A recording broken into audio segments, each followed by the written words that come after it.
आप सभी का आपके अपने यूट्यूब चैनल आईटीआई डेली चौबट बेट पर गाइस, अगर आपको पता है कि मैं हमारे चैनल पर हर रोज आईटीआई पास आउट छात्रों के लिए 2 से 3 वीडियो आईटीआई से निकलने वाली सभी सरकारी भर्तियां जो government job vacancies ITI pass out छात्रों के लिए निकल कर आती हैं, वो इनके साथ साथ सरकारी अप्रेंटिस भर्तियां और किसी बड़ी कंपनी में अगर परमानेंट भर्ती निकल कर आती हैं तो उसकी वीडियो हर रोज आप लोगों के लिए लेकर आता हूं, जो कि 2 से 3 यहाँ पर अपलोड की जाती हैं। आज हम बात करने वाले हैं गाइज आईटीआई पास आउट छात्रों के लिए जो डीआरडीओ सितंबर 10 का एग्जाम चल रहा है उसके लिए हमारी सीरीज चल रही है आईटीआई ऑल ट्रेड कैंडिडेट के लिए और आईटीआई इलेक्ट्रीशियन ट्रेड के लिए। आज हमारी छठी क्लास होने वाली है जिसमें हम बात करेंगे इलेक्ट्रीशियन से आने वाले प्रत्येक क्वेश्चन के बारे में, यानी कि हमारी जो वीडियोज़ होंगी वो होंगी आपके लिए गागर में सागर।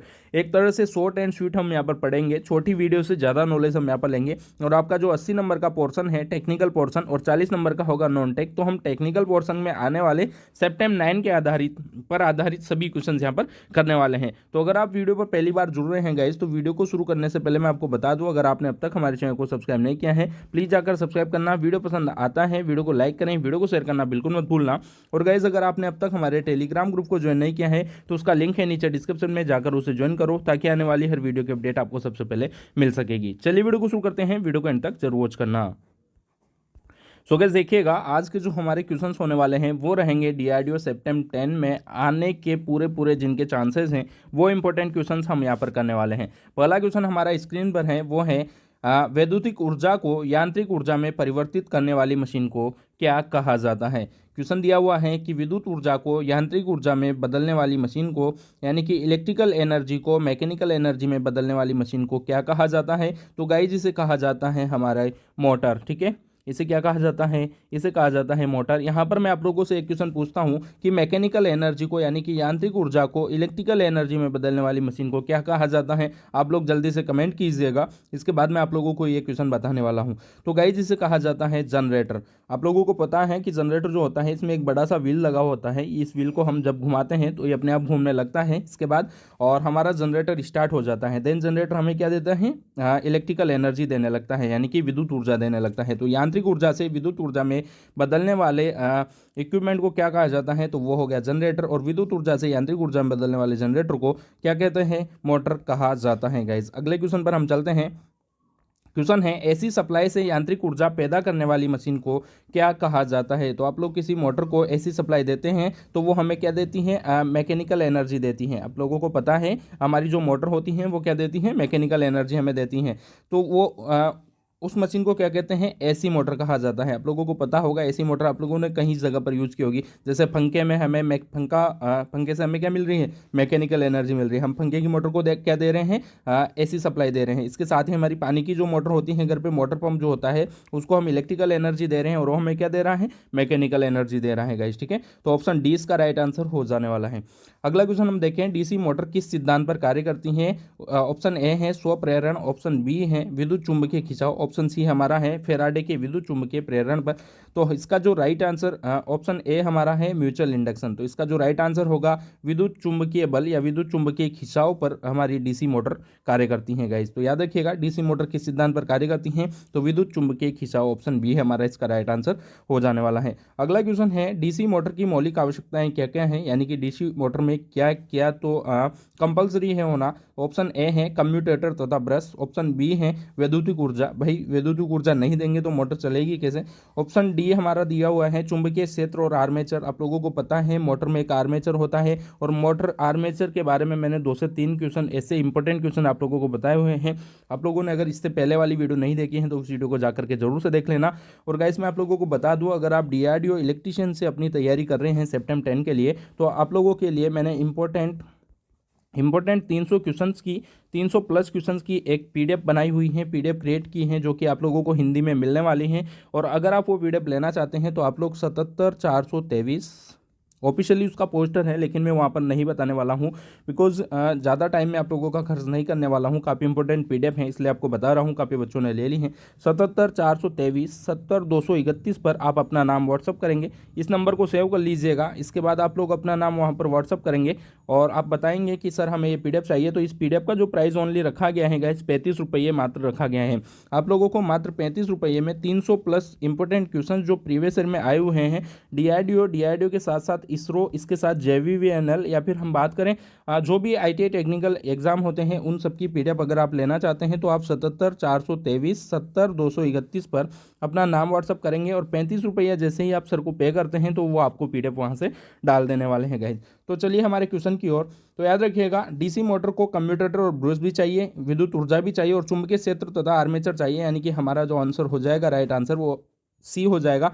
यानी कि हमारा जो आंसर है उपरोक्त सभी, ऑल ऑफ द अबव, इसका राइट आंसर हो जाने वाला है। अगला क्वेश्चन हम देखते हैं, दिया हुआ है DC मोटर तथा DC जनरेटर की संरचना कैसी होती है। तो याद रखिएगा, DC मोटर और DC जनरेटर जो होता है इसकी संरचना एक समान ही होती है, दोनों की संरचना एक समान होती है। ये क्या दिया हुआ है, आयताकार, वृत्ताकार, बिल्कुल विपरीत, ठीक है। तो इन दोनों में से हमें चूज करना था कि बिल्कुल विपरीत या एक समान। तो याद रखिएगा दोनों की संरचना जो होती है एक समान होती है क्योंकि DC मोटर और DC जनरेटर है, ठीक है। अगला क्वेश्चन हम देखते हैं कि DC मोटर किस नियम पर कार्य करती हैं। तो DC मोटर जो है हमारी फ्लेमिंग के बायां हस्त नियम पर कार्य करती हैं। यानी कि ऑप्शन सी हमारा इसके लिए राइट आंसर हो जाएगा। फ्लेमिंग्स लेफ्ट हैंड रूल पर DC मोटर हमारी कार्य करती हैं। फ्लेमिंग का बायां नियम, याद रखिएगा, DC मोटर किस नियम पर कार्य करती हैं, फ्लेमिंग्स लेफ्ट हैंड रूल पर कार्य करती हैं। फ्लेमिंग के वाम हस्त नियम, या हम कहें बाएं हाथ नियम पर DC मोटर कार्य करती हैं गाइस। हम देख लेते हैं DC मोटर का डायग्राम यहाँ पर दिया हुआ है। सबसे पहले हम देखेंगे कि फ्लेमिंग के लेफ्ट हैंड नियम का डायग्राम यहाँ पर दिया है, DC मोटर का नहीं, और फ्लो में। तो गाइज फ्लेमिंग के लेफ्ट हैंड रूल का जो डायग्राम है वो यहाँ पर है, जिसमें आप देख पा रहे होंगे एक थंब है, एक हमारी ये वाली फिंगर है, ठीक है, 4 फिंगर, एक है हमारी मिडल फिंगर। गाइस आप लोगों को पता है इन दोनों फिंगर्स का कोई काम नहीं है, जो हमारी छोटी उंगली होती है और उसके पास वाली, इसका इसमें कोई काम नहीं है। मैं आपको ये मुंह पर याद करवा देता हूँ और आप लोगों को बता दूँ, फ्लेमिंग के लेफ्ट हैंड रूल से काफ़ी ज़्यादा क्वेश्चन आप लोगों को देखने को मिलेंगे हर एग्जाम में। तो आज मैं आपको अच्छे से बता देता हूँ। सबसे पहले हमारा जो थंब है इसमें वो बताता है गति की दिशा, ठीक है। गति की दिशा, या इसे हम कहें कि यह क्या बताता है, बल की दिशा बताता है।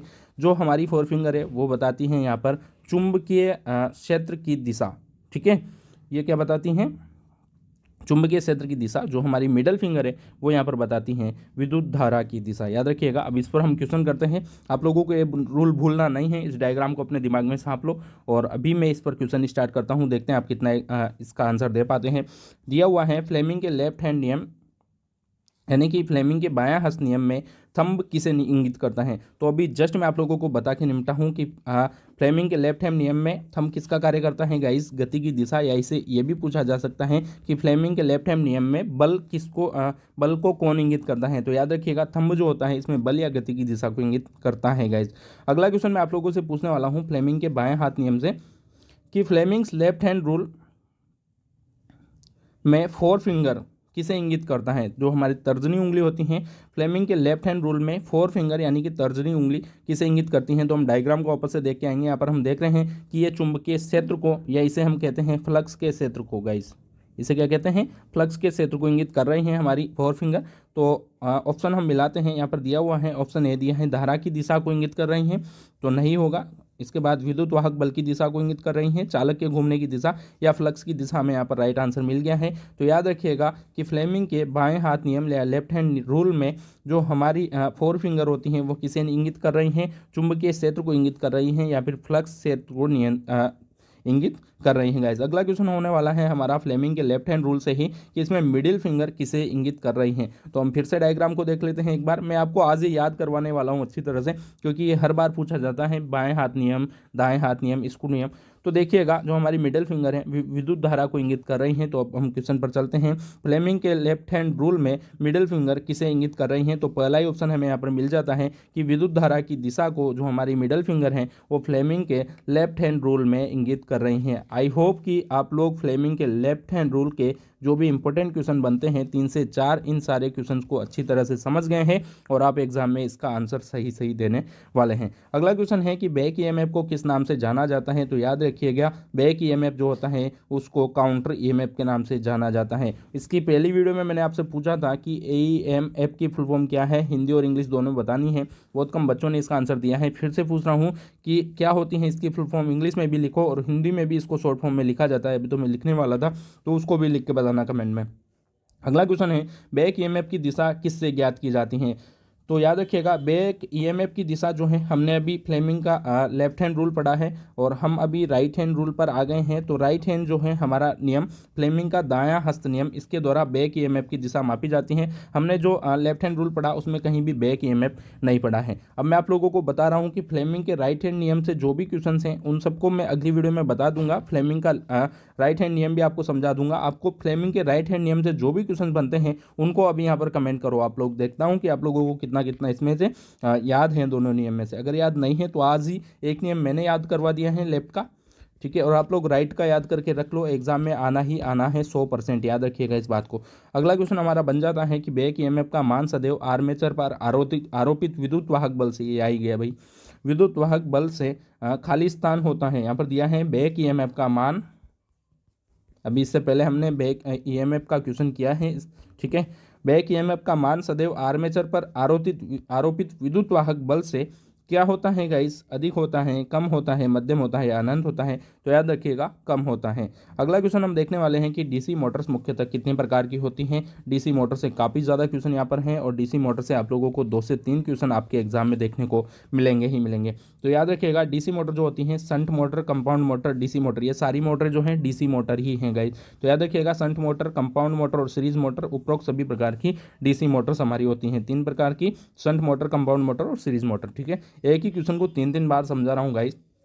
अगला क्वेश्चन है डीसी कंपाउंड मोटर कितने प्रकार की होती हैं। अब ये तो डीसी मोटर के प्रकार हो गए जिसमें शंट मोटर आ गई, कंपाउंड मोटर और सीरीज मोटर आ गई। अब क्वेश्चन दिया है कि डीसी कंपाउंड मोटर जो होती हैं वो कितने प्रकार की होती है। याद रखिएगा कम्युलेटिव और डिफरेंशियल, ये 2 प्रकार की डीसी कंपाउंड मोटर होती हैं। पहली होती हैं कम्युलेटिव कंपाउंड मोटर, दूसरी होती हैं differential compound motor. Option B हमारा इसके लिए राइट आंसर हो जाएगा। अगला क्वेश्चन है गाइस, किस मोटर में फील्ड वाइंडिंग आर्मेचर के श्रेणी क्रम में संयोजित होती हैं। क्वेश्चन दिया हुआ है किस मोटर में फील्ड वाइंडिंग जो होती हैं वो आर्मेचर के श्रेणी क्रम में होती हैं। तो याद रखिएगा डीसी सीरीज मोटर जो होती हैं, नाम ही सीरीज मोटर है यानी कि श्रेणी क्रम में संयोजित है यहाँ पर आर्मेचर फील्ड वाइंडिंग से, ठीक है।